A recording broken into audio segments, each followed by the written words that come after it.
a little bit of Johann Sebastian Bach's The Prelude and Fugue in C. Now, of course, because I'm on, it means the very fabulous Kate Herbert is here. And we love having Kate. And she tells us all about the theatre and what's going on. And so we know what's going on, so we know what to go and see. Good morning, Kate. Good morning. Thank you very much for coming in. My pleasure.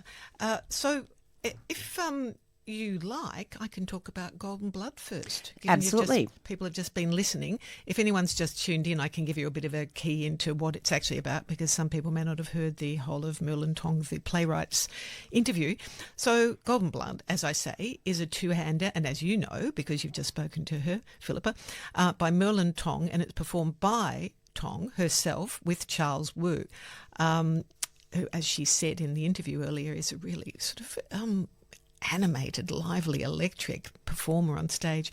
So it does, in a series of what I describe as episodes, the first of which is quite a long episode about this couple, a boy, girl, a Singaporean girl and her older brother. They're known only as Girl, capital G, and Boy. And she's 14 at the start, he's 21. 7 years difference. He's been missing, absent the last 7 years or 8 since the father died. Mother has just committed suicide. So it's a tragic beginning to this story. No father, mother has committed suicide, and the first image is of them against a really vivid red backdrop or lighting, burning papers, and they do effigies of gold and what they call hell money, I believe, and various other things. So they burn these things to send to the person in the afterlife. So they kind will of have Chinese tradition. Sorry, yes, it's a Chinese tradition, and they have them wealth in their afterlife. And the play is littered with ill omens and lucky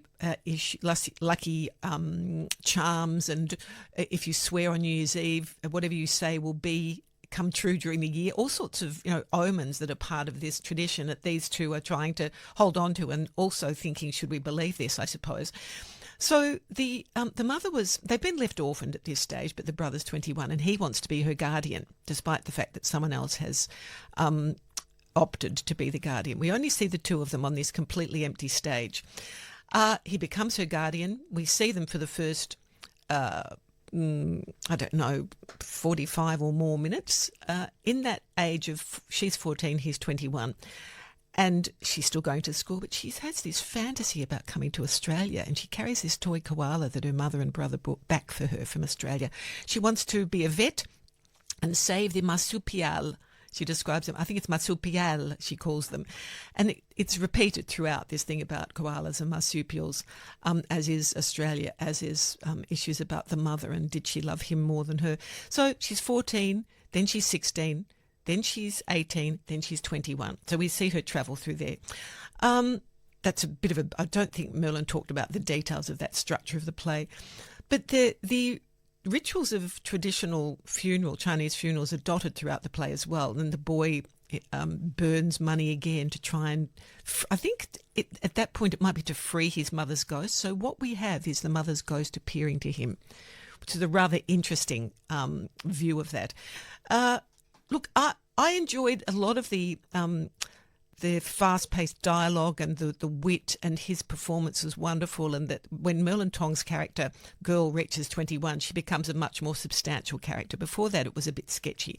And he is hilarious as the gangster brother. The bravado and this charged atmosphere. I think the stage is far too empty. The lighting is lovely and gives it some dynamic, but it does spend a bit too long on the 14-year-old period and rushes through this and feels a bit repetitive at points. It feels like it's saying the same thing over and over again about Australia, about making money, about being rich, about rituals and suicides. I could talk more about that, but I won't. But it's interesting, and it's on until the 30th of November. What I do really want to talk about, unless you have any questions. No, we're going to have a little track. Before I go into Your Name Means Dream, which is down at Red Stitch. Excellent. Just after this little track.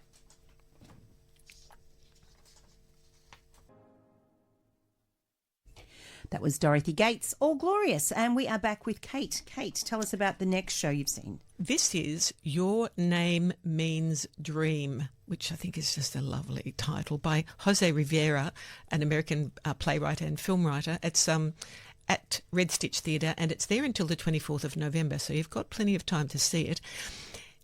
This show is one of those rare things. Well, I gave it 5 stars, put it that way. It's a production in which all the parts create a cohesive, compelling and totally creatively successful and satisfying whole. It's just, I was knocked out by it, and it doesn't happen often. I don't see 5-star shows, and it's small. It's only 2 performers. It's Caroline Lee, who I love in everything, and Lucy Ansell, who I think I've seen only in Harry Potter and the Cursed Child, but didn't know who she was. So the script, Riviera's script, is complex, it's intelligent, it's witty and it's disturbing. And Kat Henry's direction is meticulous and seamless. And I'm just going to give you the list of how all the great things and then go into some detail. And those 2 performers, Caroline Lee and Lucy Ansell, they are a perfect duo, impeccable timing, I think wonderful balance, sensitivity and great chemistry between them. So the story is Aileen, her name means dream, we discover, it's an Irish name, is a stroppy, hard-drinking, ailing, she's described as 65 years old. I don't know if that's what's in the original script. She fully inhabits, Caroline Lee, fully inhabits Aileen as completely credible as this belligerent, mouthy, determined, resentful, desperately lonely woman.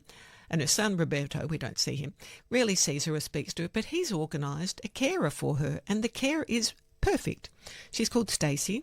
That's Lucy Ansell's character. And I've seen video or documentary about this. She's a perfect carer. She's also a robot. Oh. She's a digital carer. And she's perfect. She's beautiful. She has just slightly robotic tiny movements, but essentially she's the perfect android. She beats Data from Star Trek. But each time she is repurposed this time for this particular woman. All her mental chips have been deleted. She's got a few memories of being a sex worker, it seems. She knows she was that.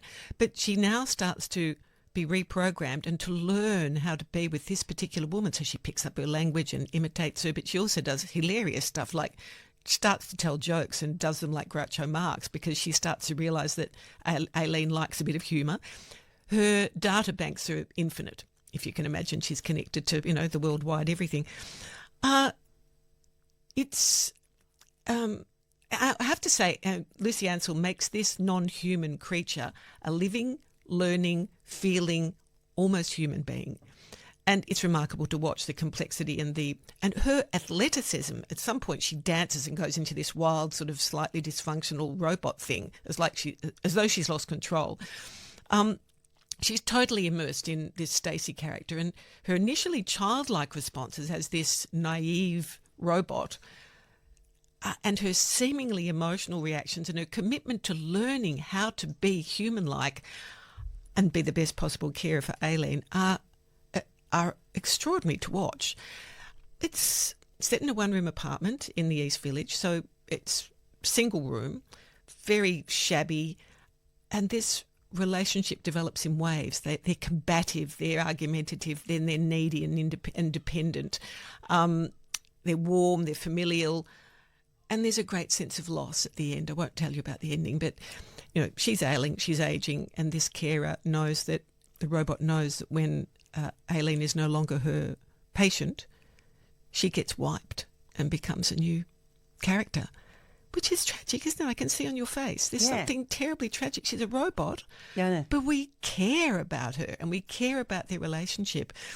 And Caroline Lee's character is just hilarious. I mean, she swears and shouts and then, suffers and bemoans her fate and her son's treatment of her and her husband's death. And this may be the future of aged care because it is happening in Japan. That's the documentary I saw, and I must admit, I thought that's the next thing on my list to write a play about, but I'm not doing it now. No. Not when I've seen this fabulous piece. I couldn't top this, I'm sorry. But is it the future of aged care here? Because we don't have enough aged care workers. I'm working with aged care workers at the moment as in a simulation as a patient. I was playing an 89-year-old woman in palliative care. Oh, wow. This week I was doing that. There's not enough aged care workers, but is it going to be our social networks, our friendships, our families? I saw a little survey yesterday that ran through timelines from the 50s, how much time people spend with family, friends, blah, blah, blah. And over those decades, what's at the top? Online. Yeah. Families way down the list. Yeah. It is extraordinary. So, look, it's a rave. I'm doing a rave. I don't do a rave very often, but there it is. That's good to hear. It's a 5. It's at Red Stitch until 24th of Nov. And if you want another little quick one, I can do one. Thing. Yeah. Yep. I'll tell you just briefly. I can't talk I can talk a little bit about this, but you can ask me some questions about it. This show, Made in China 2.0, was in Melbourne last year at the Malthouse. It's back for another season. It's a solo show by Wang Chong, who is a Chinese theatre artist. It's at the Art Centre, and it's on from the 6th to the 16th at the Art Centre. But I've just reposted the review. Now, the interesting thing is I was not able to review it really because he says, please don't tell people what happens in this show or what it's about. So what I can say is this is his second performance here. The first was called Little Emperors in 2017, also at the Malthouse, written by Chong with Lachlan Philpott, who's these days a Sydney director. In this, it's an unusual solo performance. It's co-directed by Emma Valente, and Chong begins, he's on stage alone, with a casual, direct address to the audience that reveals him to be a charming, ebullient performer, as he talks engagingly about his development as a theatre artist and his life in art. So what follows is sometimes surprising, often harrowing, but always enlightening representation of this risk-taking lifestyle and his personal views on art and life. And remember, he lives in China. He's magnetic. The style is challenging. It's really worth seeing. And it's at the Art Centre 6th to the 16th of November. Thank you, Kate. Herbert, always a pleasure. And you.